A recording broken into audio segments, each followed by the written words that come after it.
Everyone, welcome back my YouTube channel market 24/7। तो आज हम लोग डिस्कस करेंगे दोस्तों Rama steel tube limited company की बात करें तो देखिए 5.5% की बड़ी गिरावट देखने को मिल रही है और इसके पीछे लगातार बड़ी खबर निकल के आ रही है और लगातार न्यूज़ नेगेटिव भी देखने को मिल रहे हैं। दो नेगेटिव खबर है, सारा कुछ डिटेल में डिस्कस करेंगे। आगे बढ़ने से पहले प्लीज़ चैनल को सब्सक्राइब कीजिएगा एंड वीडियो को लाइक करना ना भूलेगा। अगर आप इस कंपनी का पिछला 5 दिन का डेटा देखो तो 10% का गिरावट निकल के आएगा। पिछला 1 मंथ में 26, देन पिछला 6 मंथ 46 और पिछले 1 साल में भी सेम ही गिरावट निकल के आएगा। और पिछला 5 सालों की बात कर ले तो 500% के आसपास रिटर्न भी देखने को मिलते हैं। तो रिटर्न ओवरऑल कह सकते हैं कि कंपनी का ठीक ठाक रिटर्न देखने को मिलता है। कि आज के ट्रेडिंग सेशन देखिए गिरावट काफ़ी ज़्यादा और ऐसी बात नहीं कि सेलिंग प्रेशर कहीं ना कहीं ज़्यादा है। देखिए बाइंग प्रेशर काफ़ी ज़्यादा है, फिर भी इतनी बड़ी गिरावट क्यों आ रही है? तो देखिए इसके पीछे 2 वजह निकल के आ रहे हैं। सबसे पहले मार्केट का जो इफेक्ट देखने को मिला है, इजराइल ईरान एंड जो वॉर चल रहा है इसी बीच मार्केट गिरा एंड इसका इफेक्ट आपको स्टॉक्स में भी नज़र आ रहा है। और दूसरा सबसे बड़ा रीजन की बात करें तो प्रमोटर की बिकवाली। जब प्रमोटर बिकवाली करेंगे तो कंपनी में गिरावट आएगी और प्रमोटर का बड़ा बिकवाली देखने को मिल रहा है। ट्रेड इन्फॉर्मेशन की बात करें तो आज के सेशन में 1 करोड़ वॉल्यूम निकल के आ चुके हैं। ट्रेड वैल्यू 5.27 करोड़, मार्केट के 872 डिलीवरी लगभग यहाँ पर देखें तो 51% के आसपास देखने को मिल रहा है। तो आंकड़े कह सकते हैं क्वांटिटी ट्रेड तो काफ़ी अच्छा हो रहा है, बट गिरावट कहीं न कहीं ज़्यादा देखने को मिल रहा है। और यहाँ से चलते हैं दोस्तों न्यूज़ के ऊपर। तो यहाँ पे अगर आप देखोगे तो 10 मार्च 2026 का एक बड़ा अपडेट आया था और लगातार बिकवाली देखने को मिल रही है।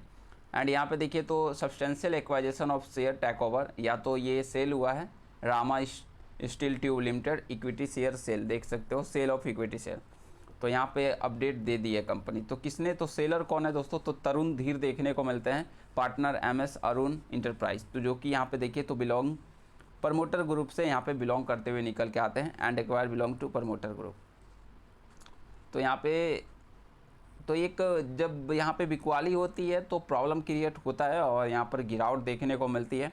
और नंबर की बात करेंगे तो यहाँ पर देखिए पहले 4.95% का होल्डिंग इनका देखने को मिल रहा था एक्वाइजेशन बिफोर। यहाँ पे अगर आप देखोगे अब जो यहाँ पे बिकवाली हुई है समथिंग कहिए तो 0.18% की यहाँ पर बिकवाली देखने को मिल रही है एक।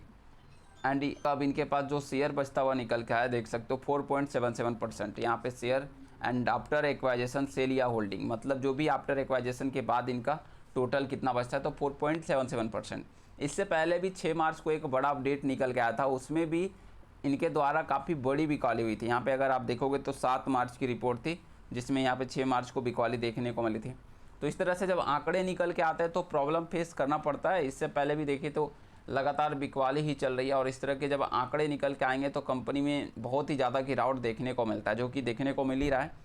एंड हालांकि DIs की बात कर ले तो 0 FI तो FI ने माल उठाया है, अच्छी बात है, बट बड़ी बड़ी बिकवाली देखने को मिल रही तो यहाँ पे नेगेटिव इफेक्ट पड़ता हुआ निकल का। बाकी ओवरऑल अगर आप कंपनी देखोगे तो कंपनी इस बार रिजल्ट भी कहीं ना कहीं काफ़ी ज़्यादा सही नहीं आया था। 1.78 करोड़ का कंपनी का नेट प्रॉफिट देखने को मिला।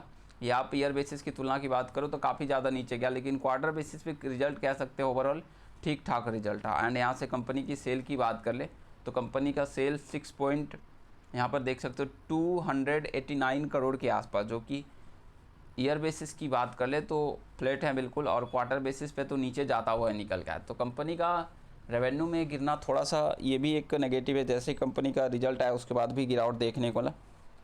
तो यहाँ से देखिए अभी माहौल पूरी तरह से नेगेटिव है, प्रमोटर की लगातार बिकवाली चल रही है और तो यहाँ से अभी आपको संभल के रहने की ज़रूरत है। और देखिए गिरावट काफ़ी ज़्यादा हो चुका है। एक टाइम पे कंपनी अगर आप देखो पिछला 1 साल तो कहाँ कंपनी 14 रुपये के आसपास भी थी और इसके बाद जो गिरावट चल रही तो रुकने का नाम नहीं ले। बीच बीच में तेज़ी आती भी है तो यहाँ से कुछ बिग अपडेट आते हैं, कुछ बड़ा अधिग्रहण होता है।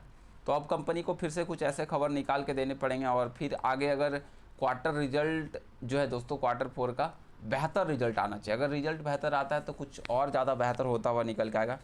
बाकी कंपनी के फंडामेंटल स्टील सेक्टर से कंपनी वर्क करती है। मार्केट के पे 1000 से नीचे जा चुका है। इंडस्ट्री पी से स्टॉक का भी काफ़ी ज़्यादा हाई देखने को मिलता है and return on equity ROC भी लो है, देखिए 10% से ऊपर होना चाहिए। डेप्ट है तो कंपनी ने रिजर्व रखा है तो ये सब कुछ प्रॉब्लम वाली बात नहीं, बट 1-2 नेगेटिव पॉइंट देखने को मिल जाएंगे। तो बस थोड़ा सा संभल के रहने की ज़रूरत है। अभी माहौल पूरी तरह से नेगेटिव है। देखिए आने वाले टाइम में अब माहौल कब चेंज होगा, जब यहाँ पे युद्ध रुकता हुआ निकल के आएगा। युद्ध रुकेंगे तो सारे फिर धीरे धीरे माहौल पॉजिटिव होगा। फिर अगर इंडियन स्टॉक्स और इंडियन इंडेक्स यहाँ पे पॉजिटिव होता है, निफ्टी 50 सेंसेक्स, तो ये सब कंपनी में भी फिर आपको एक अच्छी तेज़ी निकल के आएगी। देखिए पॉजिटिव खबर तो आनी चाहिए। बाकी आगे Q4 के रिजल्ट हैं और रिजल्ट भी बेहतर कंपनी देती है तो कुछ बेहतर होगा कंपनी के लिए, बाकी अदरवाइज इसी तरह से प्रॉब्लम होगा। कंपनी हो सकता है आगे चलकर आपको 3 रुपये 2 रुपये पे भी आती हुई निकल के आ जाए, कुछ भी हो सकता है। बाकी हाँ कुछ बड़ी खबर आनी चाहिए पॉजिटिव खबर, तो ही एक तेज़ी की संभावना बनेगी। अदरवाइज अगर आप कंपनी का देखो तो हालत बहुत ज़्यादा डाउन है, पिछला 3 साल से भी कंपनी नीचे जा चुकी है। अगर हम लोग कंपनी का पिछला 5 साल देखें तो अब कंपनी का जो लेवल है दोस्तों 4 रुपये के आसपास है। अगर 4.10 से नीचे निकल जाती है तो फिर और ज़्यादा प्रॉब्लम क्रिएट होगा। तो बच के रहिए, संभल के रहिए। बाकी मिलता है नेक्स्ट वीडियो में। Thank you, thanks for watching. जय हिंद, जय Bharat. Please share, subscribe and like.